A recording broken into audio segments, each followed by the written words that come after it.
So, came on here to talk about home buying. A lot of people don't know exactly what it takes to purchase a home and what it realistically looks like. So, I wanted to come on here and have a full conversation, drop in, ask me your questions, tell me whatever questions that you have about purchasing a home and preparing your finances for purchasing a home. Let's get into it.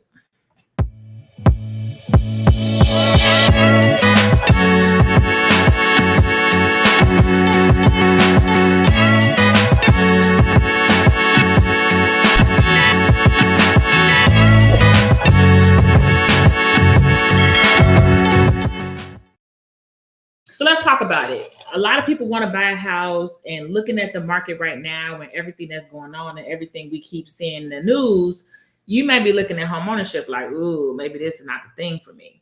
So let's talk about what you need to purchase a home, what purchasing a home looks like, and all of that jazz. So, one of the things that's really important to consider when you want to buy a house, can you afford a house? You want to look at your finances now. If you are having problems or you're struggling with your current apartment and being able to keep everything afloat, or you feel like you're behind, you might want to work on your finances first before you purchase a home.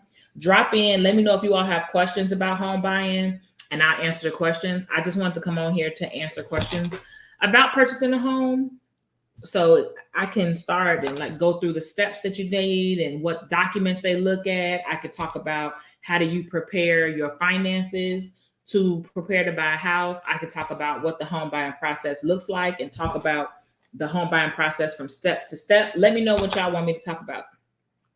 I can talk about like the moving process. I can talk about underwriting. I can talk about dealing with a loan officer, dealing with a realtor, like all of those things. So let me know whatever questions you all have, and I will drop my answers. I should be able to answer them. If I can't get the answer or I don't know the answer, I'm not going to lie to you. I'll go get somebody or I'll find out the answer and get back to you. Okay. And ask that you like DM me and then I get back to you. So drop the questions that you have about the home ownership process. So I guess we'll just go through the the home ownership process as a whole. And then if you have questions about what I'm talking about, or if you have questions while I'm talking, just jump in with whatever questions you have. I'm probably going to be on here about 30 minutes because I'm not going to lie to you, I'm exhausted. You probably can see it in my face. I've been running, but I said I was going to do this and start going live more. So I want to do just that and make sure that I'm keeping my word that I give y'all and actually going live more. So home buying process. First thing that's going to start, I'm personally going to recommend you work on your finances and make sure that you have enough money to purchase the home. Make sure like that you're making enough money to purchase a home, making enough so that you can afford to live comfortably. Nobody's trying to stop traveling because they're buying a house. Nobody wants to now have to penny pinch and eat oodles and noodles because they bought a house. So it's important to make sure that your finances, but once you get your finances together, you're going to contact a loan officer. And that loan officer is going to, depending on whether you get pre-qualified or pre-approved, depending on which one you do, they're going to look at your finances. They're going to look at your credit score. They're going to look at how much debt you owe. They're going to look at your overall profile and what it looks like. And that's what they're going to use to determine if they'll be willing to give you money. And you basically want to look at it like this. If you are the lender or somebody about to give somebody $300,000, $400,000, $500,000, what type of things would you want to see before you feel comfortable giving them that money? You know what I mean? That's the way you want to look at it. What would make you feel comfortable? You want to see that other people that they owed, they paid them back. You don't want to see that they had other people they owed and then they never paid them back. And so what makes you think they're going to pay you back if they didn't pay them? So they're going to look at that. They're going to look at how much debt you owe. So in the case that something happens or you have some type of issue, your ability to be able to pay it back. That's what it's all about, bro. It's all about them figuring out how risky it is to give you the money and what the likelihood is that you're going to be able to pay them back. That is solely what they are trying to figure out. This is outside of like systematic issues and, you know, things that we know that's going on that also stop us or keep us from purchasing a home. This is just based on a person preparing for a home. So they're going to look at all of your finances and then they're going to give you a pre-approval. When they give you the pre-approval, it's going to tell you how much money you got pre-approved for. So basically, like how much the home cost that you can get approved for. It's going to tell you what the current interest rate at that time is, and it's going to tell you like what type of property. Like, is it a single family home? Did you know, were you looking for a multi-unit? Whatever it is, this letter is going to say it. Now, this letter is important because this letter is what tells you that, okay, you qualify to purchase a house. You're going to take that letter and take that letter to a realtor. Now, some realtors will show you properties without your pre-approval letter. Some realtors won't. For some realtors, you won't see a property until you can show them that you've already been through the process of having your finances reviewed, because otherwise, technically, it becomes a waste of time.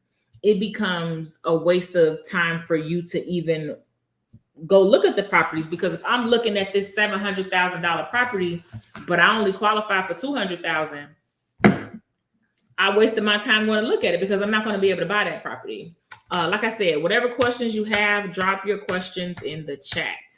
But yeah, so now you got your pre-approval. You take your pre-approval to your realtor. Drop whatever questions you have about the home buying process. I'm trying to come on here to answer some questions. I'm gonna probably go to like 9:15. But drop your questions.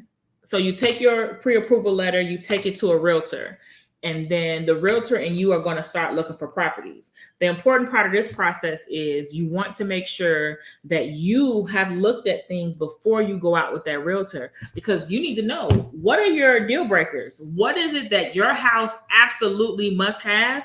And what are the things that's like, oh, well, it can have it, but I'll be okay if it don't. That's the questions that you need to figure out. You need to figure out, what do you want? How many bedrooms does it need to have? What rooms are most important? If you're somebody who cook a lot, the kitchen is important to you because you're going to spend a decent amount of time there. So you want to have a nice kitchen. Me personally, I like big rooms. I don't like my bedrooms to be small and tiny. I don't like to be in the bedroom and I can't barely get around, or I have to squeeze around the bed to get out.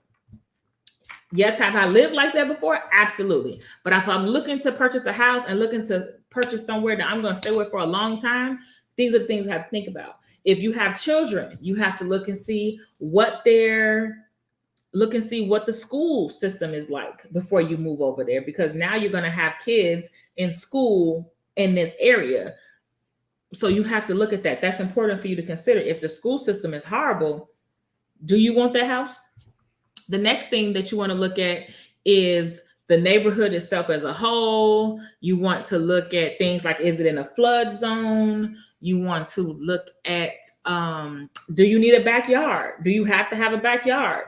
Like all of those different things, it's a lot of different parts to a house. So I feel like it's important to start thinking about those things and looking at houses online. So then when you meet with your realtor, you can tell your realtor what it is you want, which is going to give them the ability to really help you look for a home that you want. You have to be able to feed them information to help them understand what it is that you're looking for. Okay. So you and the realtor shopping around now. You're shopping around, you're looking for a house. And as you're looking for a house, you find the house you want. Now that you find the house you want, you have to put in an offer. Once you put in an offer, the seller has the ability to accept the offer or decline the offer. Oop, hold on.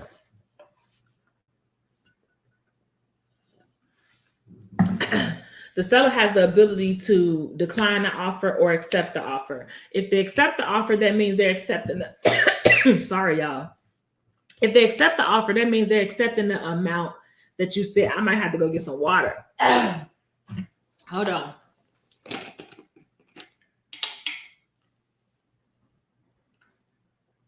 Okay. If they accept the offer, that means that they're accepting the amount that you signed up for, that you offered for the property, and then you go to the next phase. If they decline it, they might give you a counter offer and say, oh, well, I won't sell it for that much, but I'll sell it for this much. So you have to look at that. Let's just say they accepted it. So they're going to take the offer that you gave on the house. The next thing is your due diligence period. A due diligence period, drop your questions, y'all. Whatever questions you have about home buying, I'm just going through the home buying process. But whatever questions you have, drop them in the chat. So now that they have accepted your offer on the house, you have what's called your due diligence period. This is the period where you can go in with an inspector, and then the bank is going to hire an appraiser, and the inspector is going to go through the house and do a inspection to tell you like what things they saw that was messed up, what they saw was in good condition, and then they're going to create you a report. The report's going to have pictures. They're going to talk about anything that has to be repaired in order for the home to be in compliance. One of the examples of that is typically if you have an outlet close to water, it's supposed to be a certain type of outlet. So they'll check that, and if it's not that certain type of outlet it's supposed to be, they'll bring that to your attention. So during that due diligence period, you have to do whatever viewing that you want to. After the due diligence period is over, if you have not spoke up and said like, hey, I got a problem with this, or I got an issue with that, they take it to mean that you want to keep the house, okay?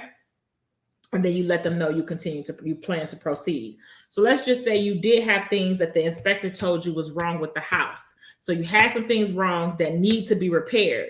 At this point, your realtor, your attorney, depending on what state you in and what members you have on your home buying team, they're going to go to the seller's agent and say, hey, this, and this is messed up. We're going to request that it be repaired. Or they might say, oh, well, we're going to request to take this much off the price. Or they can say, we're going to request that the seller give us this much towards closing. All of the different scenarios. So it's ways that you can negotiate during this part of the process. And so essentially you negotiate with the home seller. So let's just say you negotiated and they said that they're going to fix 3 of the things that you want done. And you're okay with that. So you move forward with it at that point. So now you go into underwriting. So let's just recap. You started off, you got pre-approved, you started looking for houses with your realtor, you found a house that you like, you put an offer on it. Once you put that offer on it, then the inspector came, did an inspection, and then they reviewed and told you, okay, we need to fix this and this. So you asked the seller, like, hey, can you fix these things? These things need to be fixed in order for me to purchase it. They agreed. We in the money. Let's go. So they agree to fix the things that need to be fixed. So now you're moving forward, and now you go into underwriting. Underwriting might possibly be one of the most frustrating parts of buying a house. Underwriting is important because it's when they're going through everything. So it's very important to make sure you tell the truth on your home buying application, because underwriting is where they fact check all the things you put on your home buying application. And underwriting is where they're going to check your bank account. They're going to make sure that the money that you have coming from your check, they're going to follow it to make sure and see like where it's going, to verify that your income is what you say it is and that you have enough coming in regularly to handle this. They're going to look through your bank statements to see, like, are you moving around large amounts of money?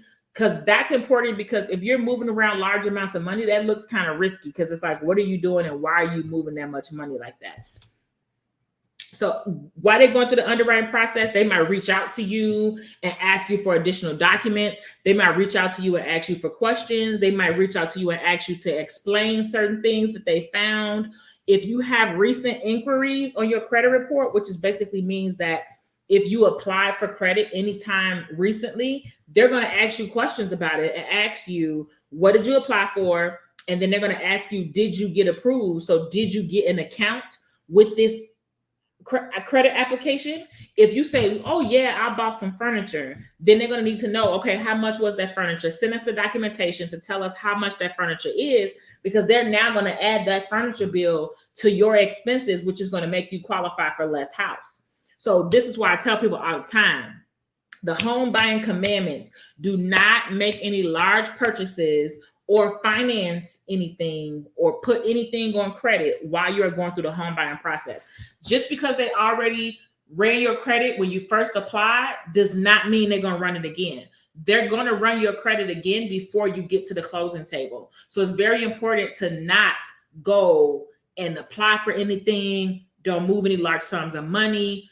You can get your furniture once you move, okay? Because I have seen people who apply for a car, furniture, and once you apply for that and you have this new credit, now I have to look and see, can you afford this house still? Because now you got new bills that you didn't have when you came into this.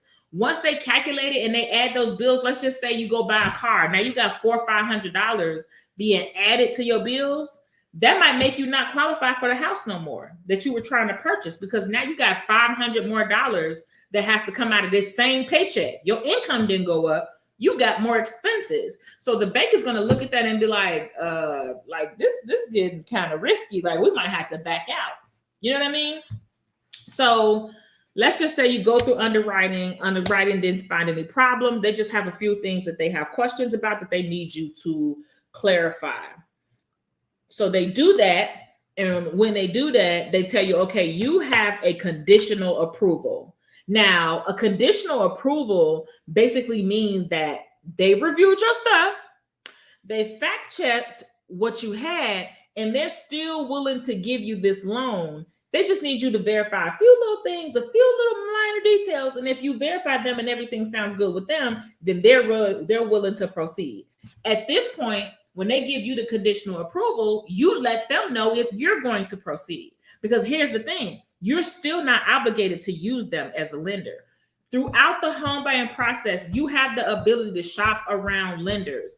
Like, you don't have to just use the lender that your cousin used. You don't have to just use the lender that you heard this person had. You can shop around for lenders, and you should shop around for lenders, because at the end of the day, it's going to be important for you to get what's best for your finances.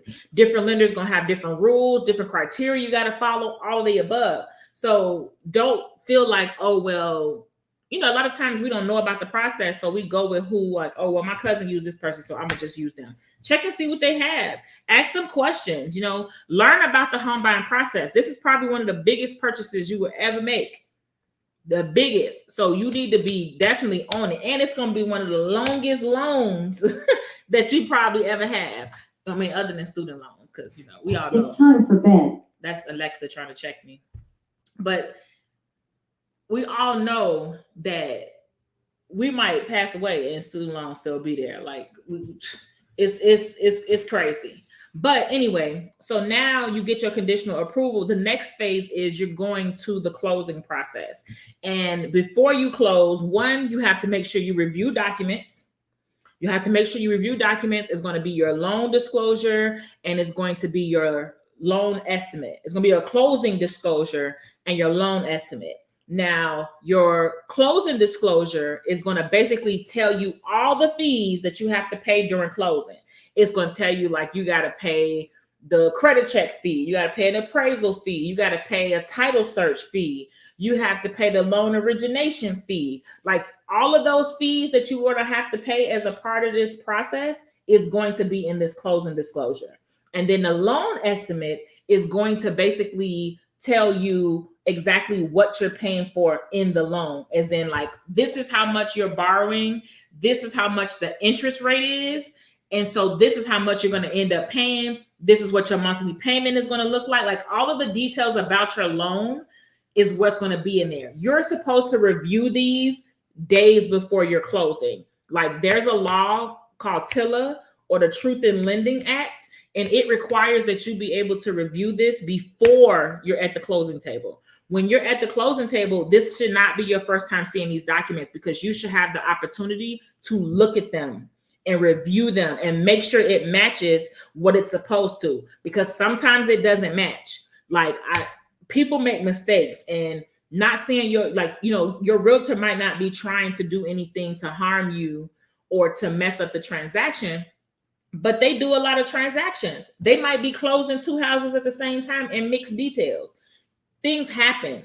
Everybody is human, and nobody is hiring robots. Well, we're not trying to hire robots. So make sure you're checking your documents. Make sure your documents have everything that you need it to have. It has the interest rate you discussed. It's the house that you discussed. Just different aspects that you discussed about it. The next thing is you're going to do a final walkthrough of the property.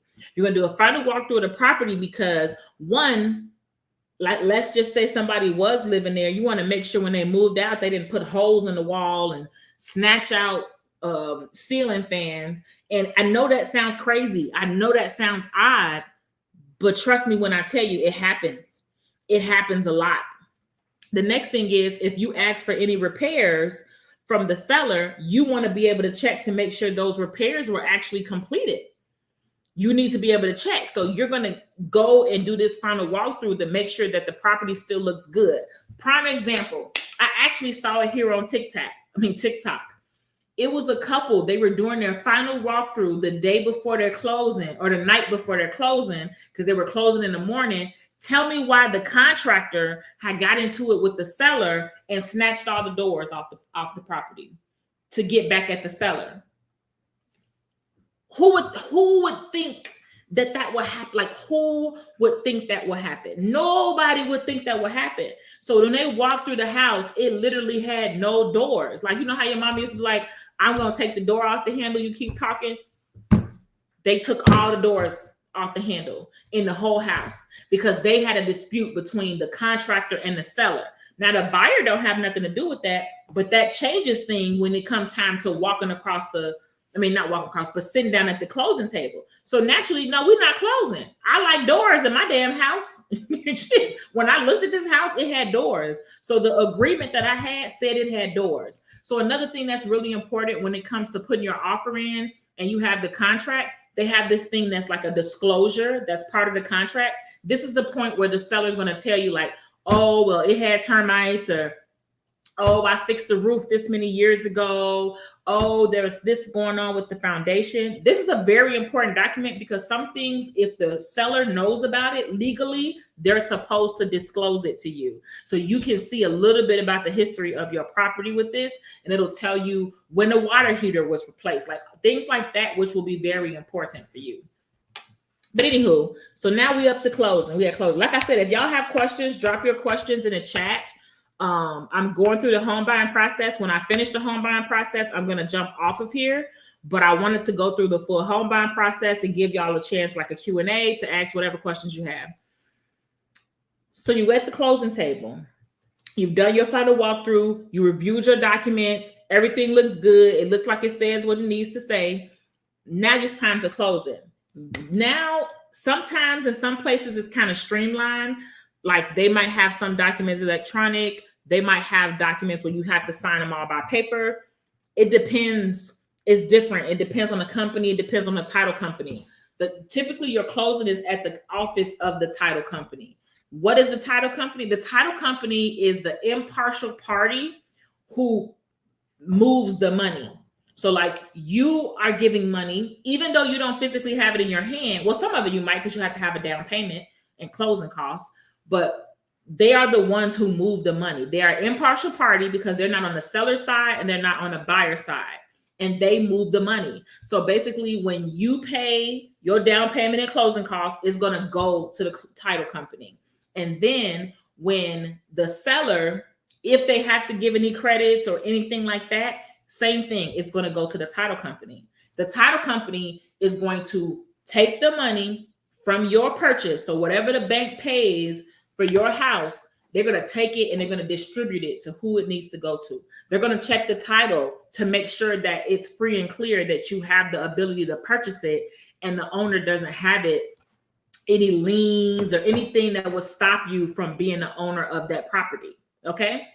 Then, oh, hey. But yes, then once they do that, they're going to check that, make sure it's free and clear. They're going to, should I put my child, wife, or heir on the title? Okay, so that's a really good question.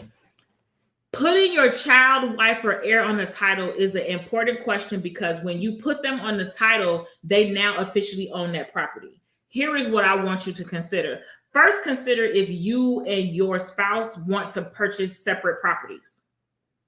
Because let's just say you all wanted to support, you all wanted to like start real estate investing. You could buy one property and then she could buy one property because technically you will be a first-time homeowner, then she'll be a first-time homeowner. So you can kind of take advantage of those benefits. Then you want to think about as far as any programs or anything that he or she would be applying for, they'll now have an asset in their name. So you want to think about that aspect of it. Then, of course, I mean, number one, are you trustworthy to put them on your deed?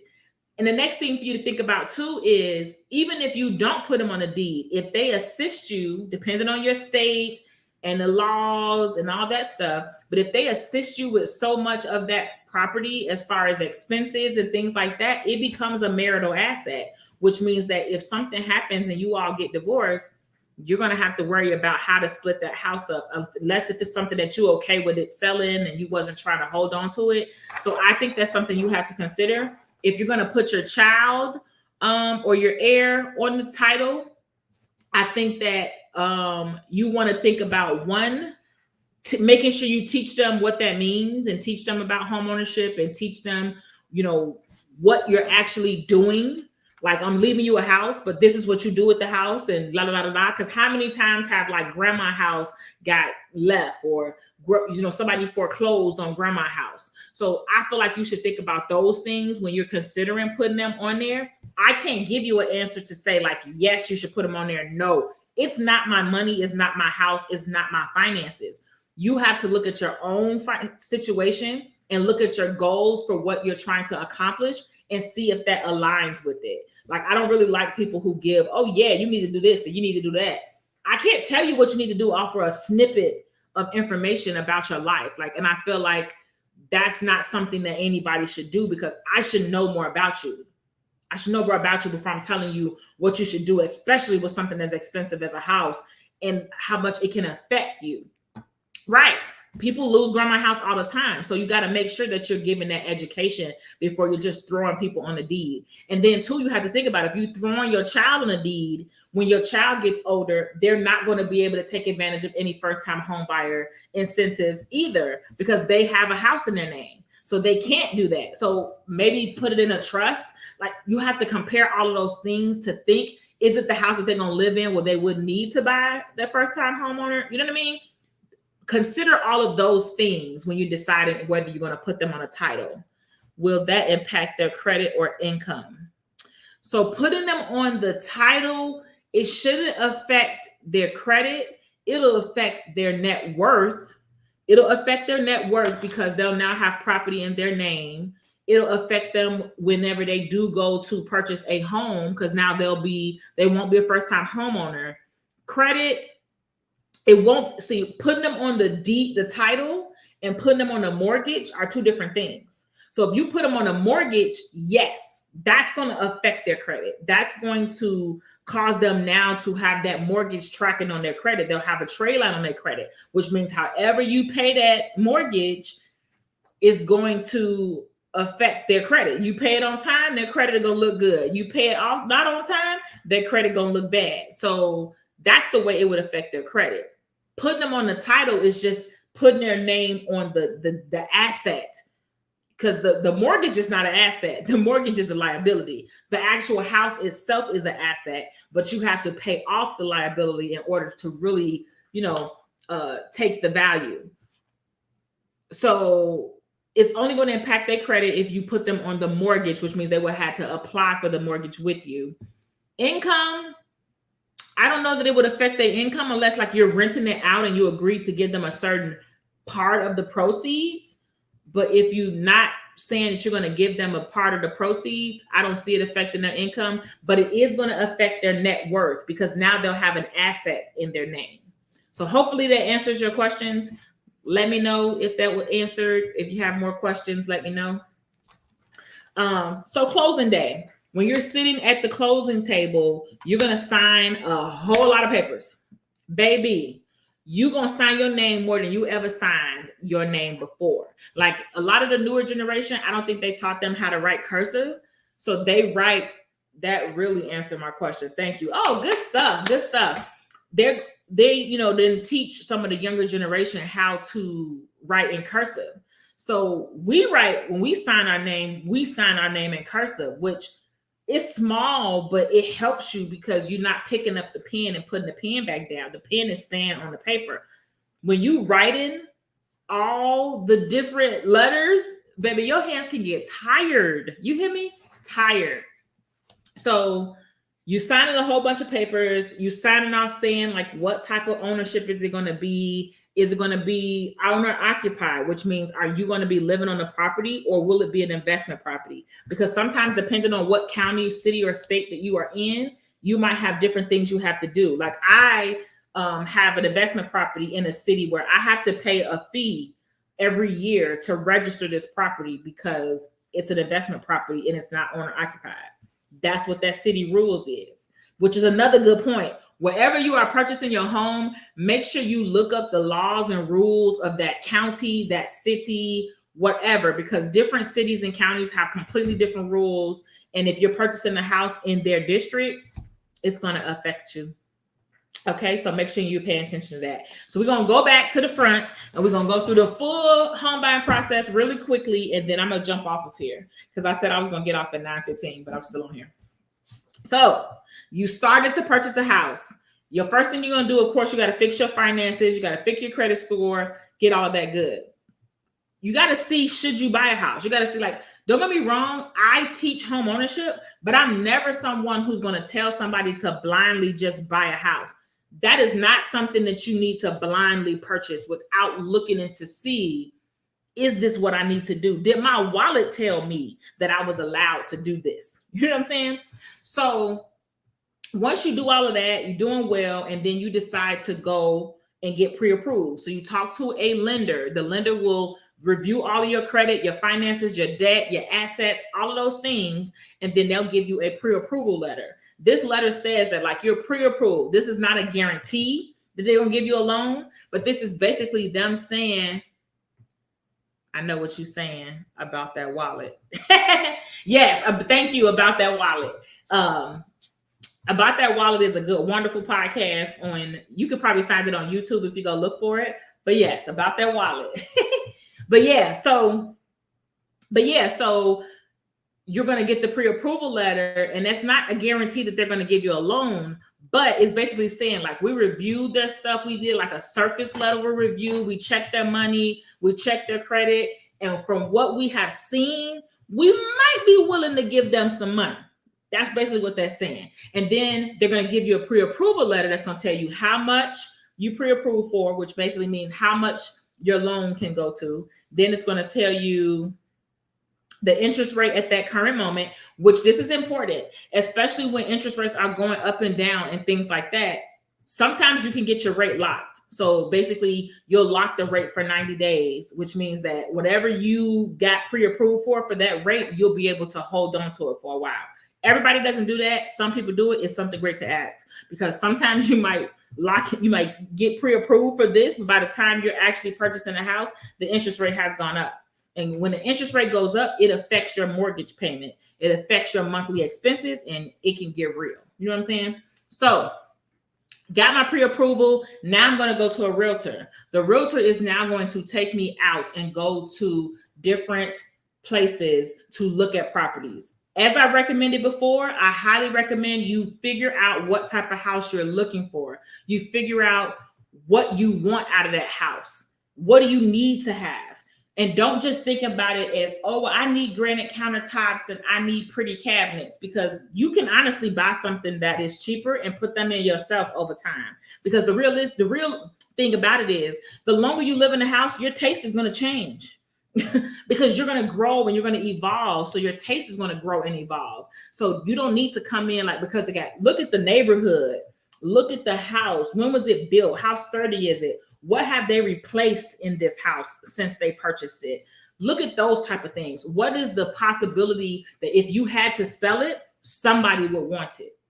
Because if you have to move or something come up and you got to move, or you decide you want to move, you do want to be able to sell that house. Don't buy a 1-bedroom, 1-bath, because it's going to be harder for you to sell it. You only can sell it to either a couple that's childless, or you can sell it to a single person. Whereas if you get multiple rooms, even if a single person, they could put their office in the extra room. You know what I mean? It gives you more options. You want to think about its marketability. And you want to make sure you're knowing your deal breakers of what you want in the house, what you don't, and you're making sure you're communicating that with your realtor. Okay, so do that. You are out shopping with your realtor. You find a house that you want. Oh, I love this house. No, ain't no I love this house. It's a house. Don't get emotional. I know that's hard. I know that's easy to say, but trust me when I tell you, when you get emotional and you get wrapped up in the house, that makes you sometimes make decisions based on that emotion. And you might make decisions that might not be as good for you financially because you want this house. And especially if you show somebody that you want the house and they know you desperately want the house, sometimes they're going to, they're going to take advantage of that because that's how the market is. Now, moving forward, found a house that you like, put the offer in. The seller counters your offer and says, oh no, I won't sell it for that much, but I'll sell it for this much. And you're like, okay, that's not bad. I'll take that. So you accept it, what they counter you for. When you put in that offer and they tell you what they will allow you to purchase it on, they're going to give you what's called a disclosure. That disclosure should tell you, when the last time they did the roof? Are there termites on the property that they know about? Is it lead on the property that they know about? If the seller knows about these things, they legally have to disclose it to you so you can make an educated decision going in. If you coming in and the house has a termite infection, you might want to think twice about if you want to do that or not. Or if they say that on a disclosure, you might want to have a pest control come in and actually do a full termite inspection in addition to your inspection. Okay. So you agree to whatever they counted you for. So bam, now that the offer has been accepted, first you got to send your earnest money in. Drop y'all questions. You got to send your earnest money in. The earnest money basically is an amount of money you send in to basically let them know, like, I'm not just playing in your face. I really want this house. I'm not here to play around. I really putting my money where my mouth is. So I'm going to send you this money in good faith to let you know that I'm serious about purchasing this house. How much earnest money is going to depend on the market. It could be $1,500. It could be $1,000. It's going to depend on where you are and what the earnest money. Typically, your realtor will let you know exactly how much that earnest money is. Okay. So once you send in the earnest money, your due diligence period starts. And basically your due diligence period is the period that you have to do your due diligence. This is when you can go inside the house with an inspector and they can look at the house all around and see what things need to be repaired, what things might not be in compliance with whatever codes that your city or your county has for homes. And they're going to go through and inspect it. They're going to take pictures and they're going to make this nice, big, pretty report. And that report for you is like your to-do list. These are the things that you know need to be done in your house going in. So now you just have to rate them on a priority scale. What are the things that I most definitely need to have? And what are the things like, okay, this can be fixed over time. I don't need to fix this now. And it's like those other things that's like, oh, they got to fix this if they want me to buy the house because I'm not buying this. Like things sometimes, and then depending on what type of loan you have, like if you have an FHA loan, some things have to be repaired, like a shaky toilet, cracked sidewalks. FHA not approving that because for an FHA house, the house has to be habitable. Well, inhabitable, is it? You have to be able to move in that house. You can't do that with unless you get the FHA loan that comes with a second amount of money that's for repairs. If you're getting a regular FHA home or loan, you need to be able to move in at that moment. Okay. So did your due diligence. The inspection was beautiful. You still want to go forward. The bank is going to order an appraisal. The appraiser is going to come out, look at your house, compare it. That if you compare it with other houses, and they're going to say how much your house is worth. Okay. If they say, like, say you told the seller you was going to buy it for $100,000. If the appraisal come back and say the house is only worth $70,000, the bank is not going to give you $100,000 for a $70,000 house. And if you was the bank, you wouldn't either. Would you give yourself $100,000 for a house that's only worth $70,000? Which means you walking in the door $30,000 in the hole. You don't want the bank to give you $100,000 for a $70,000 house. Your options at that point is either to ask the seller to lower the price, get your own money to fill that appraisal gap, or you can simply walk away and say, well, technically you can't get financing because the bank is not giving you money for a house that's not worth that much. So you can't. And when you signed that offer, it was contingent upon your inspection and you being able to secure financing. If the bank not going to give you what they asking for, you're not able to secure financing. Okay. So that's an easy out for you to come out of the contract and get your earnest money back. It's okay to walk away. Hold on. My lesson learned is if you don't have a good feeling about the house, don't do it. So now that's a good point. If you don't have a good feeling about the house and you feel like something is wrong with the house or that it's a bad house, yes, that's definitely something that you have to think about. The next thing I want to say is when you considering the cost of the house, consider everything. Consider landscaping. Consider what all the different things will cost now that you're in the house. And if you don't know what those things are, shameless plug, I have a book and it goes through like landscaping, accounting, looking at the different things that it costs, but also you can Google and read. Google what are all the expenses of owning a house, and it'll give you an idea of what those costs are, and then you can decide if that's something you can afford. It's okay to walk away from that earnest money. It is. I walked away from earnest money last year when I moved here. I was under contract on a house. I sure did walk right away from earnest money, and I had already paid for my inspection. You have to always make a decision that is best for you and your finances. It is what it is. Okay, so now we did our inspection. The inspection was great. We did the appraisal. Appraisal was great. Now we're moving right along. At this point, we let the seller know, like, yes, I still intend to purchase this house. Then we go into the underwriting period. And the underwriting period is basically when the bank crosses all your T's and dots all your I's by checking all your information that you told them when you applied for it. They checking everything. They checking spelling. They watching the flow of money that comes in and out your bank account. They watching your paycheck to see where it goes and the accounts that it goes into. They want to see all of the money at this point. And this time sometimes can get really frustrating because a lot of times there are very technical things that they have to verify, and they're going to ask you questions. They're going to ask you questions about him. And when they're going to need you to verify whether they happened or not. During the period of purchasing a house, don't move large sums of money. Don't apply for any type of credit. Don't finance anything. Don't finance no furniture. Don't finance a car. None of those things. Don't change jobs. If you're going to change jobs, stay in the same industry and only go up in salary. Don't go down in salary. And don't change industries because you need that stability to show that if something happens, you're going to be able to stay there. Okay. All right. So now we're going through underwriting. They checked everything. Everything is good. We're going through underwriting. Now, when we get closer to the actual closing, now they're going to give you these documents. One is a loan estimate. One is a closing disclosure. The loan estimate gives you all the details about the loan. It tells you what you're going to end up paying in the long run, how much interest you're paying, how much APR you're paying, how much loan you're actually borrowing. It's going to give you all that information. Then the closing disclosure is going to tell you all of the costs that you're paying and your closing costs. When you purchase a house, you typically have to come up with the down payment and closing costs.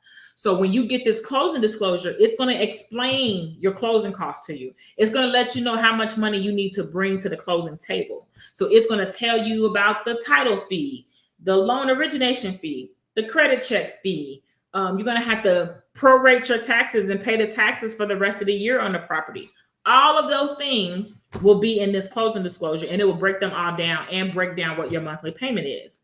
Now, when reviewing the closing disclosure, you should see this days before you close. You should not be seeing these two documents on the day of closing. There is a law called TILA, the Truth in Lending Act, that requires you to see these documents before you sit at the closing table. This is important because this is a lot of stuff to go through. You should have the ability to ask questions before you're signing off on this paper. Because, baby, on closing day, you're going to sign and sign and sign. So you want to be able to review these things beforehand and not be sitting here having to look at them the first time at closing day. The next thing you're going to do is you're going to do a final walkthrough. When you do the final walkthrough, this is so you can make sure the house is in the condition it's supposed to be before you take possession. Because after the final walkthrough is the closing. So at the closing, you're going to get the keys to the property and it's going to officially now be your property. Okay? So what you have to do is go to the walkthrough, walk through the house, walk the front, the back, the side. If you ask for repairs, consider asking the inspector to come back. If it's like a complicated repair, consider asking somebody to look at it to make sure it was repaired correctly and safely in compliance and up to code. If you didn't have that and you just making sure and checking, you want to walk through and make sure water's working, you know, everything, if the water was on, all those things you want to make sure they're good before you take possession. Because once you take possession, baby, that's your house. It's yours. Okay. So do that. You did your walkthrough. Everything was good. Now you go sit down at the closing table. At the closing table, you'll meet the seller in person and they'll sign. Sometimes it's done virtually. Like maybe they signed at another time and you only sign in your portion. But at this point, you're going to meet typically at the title company. The title company is basically the impartial party that they move all the money. They take care of the administrative transaction. They're going to file with the county and let the county know that there's a new owner. They're going to let the treasurer know that there's a new owner. They're going to file all that paperwork. They're the ones who check the title to make sure that the title is free and clear and there's no liens on it and you are free to purchase it and put it in your name. They're going to actually change the name of yours. You're going to have to certify whether it's an owner occupied or it's an investment property, which basically means like, are you staying on the property or not? And you're going to sign a whole bunch of documents. They're the ones who's going to take the money from your bank and they're going to send it to pay off whatever mortgage needs to be paid and then distribute the rest to the seller. Or if it is a lien or something that was a part of the transaction, they are the ones who are going to pass all the money out. And this is what their important part is of the transaction. Thus, you're going to have a fee from them on your closing disclosure. Then you might have to get title insurance so that anything happens down the line, you're covered. If something happens down the line and they say like, oh, this title was clouded and this was old and oh, you can't buy this property. Anything can happen, but you have the ability to get title insurance. Okay. So now that you do that, you close. At the closing, you get your keys. And then after you leave, that's it.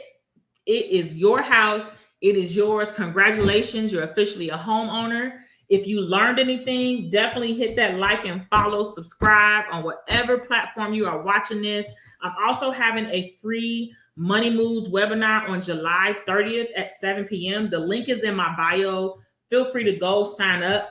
It's going to be more about money moves. So if you want to purchase a house or something that you're trying to do, or you're trying to prepare yourself, I have a few students who they want to purchase a house, but they don't think they're financially ready right now. So they want to start preparing. So that's the perfect candidate because I'm going to be talking about spending, budgeting, how to really like get yourself out of that frustration that you deal with when you don't know where to start with fixing your finances. So it's going to be on July 30th. Go to the link in my bio to sign up. And that is the end of your home buying Q&A. If you have any questions, drop your questions in the chat. I'll be happy to answer them. But other than that, I'm about to get off of here because I have to get up at 5 a.m. tomorrow. So I am tired. I've had a long, busy day. I just got in, hence why I have, a real shirt on because I taught a workshop today. And I was like, oh, let me come back in here and get on live to do a little Q&A. I'm trying to do better about going live regularly. So y'all can definitely let me know if y'all got topics that y'all want me to talk about, all of those good things. Other than that, I'm going to go ahead and get out of here.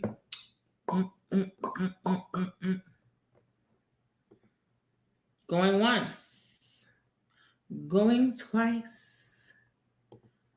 All right, y'all. Have a good one.